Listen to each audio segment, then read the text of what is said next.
রূপার সাথে খারাপ ব্যবহার করায় উর্মিকে যে ধুলাই দিল সূর্য। হ্যাঁ বন্ধুরা, অনুরাগের ছোঁয়ার আগামী পর্বে এমনটাই ঘটতে চলেছে।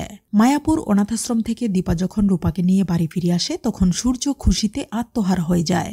রূপা সূর্যর কাছে গিয়ে জড়িয়ে ধরে বলে, বাবা আমি ভুল করেছিলাম, আমাকে প্লিজ ক্ষমা করে দাও। সূর্য রূপাকে বলে, মা তুই আমার কাছে ফিরে এসেছিস, এবার সব ঠিক হয়ে যাবে। সোনা বলে, পাতা মেয়ে তুমি কি করে পারলে আমাদের ছেড়ে থাকতে? তোমাকে আমরা কতই না খুঁজেছি। রূপা বলে, হিংসুকুটি আমার সব ভুল বুঝতে পেরে আমি মায়ের সাথে ফিরে এসেছি, তুমি দেখে নিও, এবার সব ঠিক হয়ে যাবে। সোনা বলে, পাতা মেয়ে বাবার এই অবস্থার জন্য তুমিই দায়ী।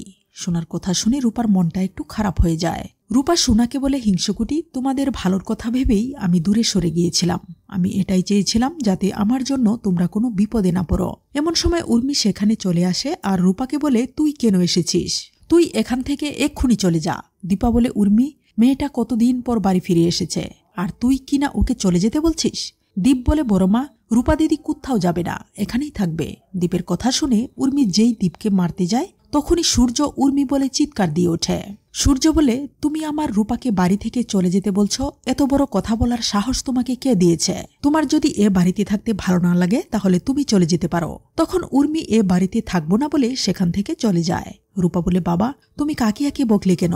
সূর্য বলে, রূপামা তোদেরকে কেউ যদি বাজে কথা বলে তাহলে আমি আর কাউকে ছেড়ে দেব না। তো বন্ধুরা, এভাবে যদি রূপার সাথে খারাপ ব্যবহার করায় উর্মিকে কঠিন ধুলাই দেয় সূর্য, তাহলে কেমন লাগবে তোমাদের? জানিয়ে দাও কমেন্ট করে।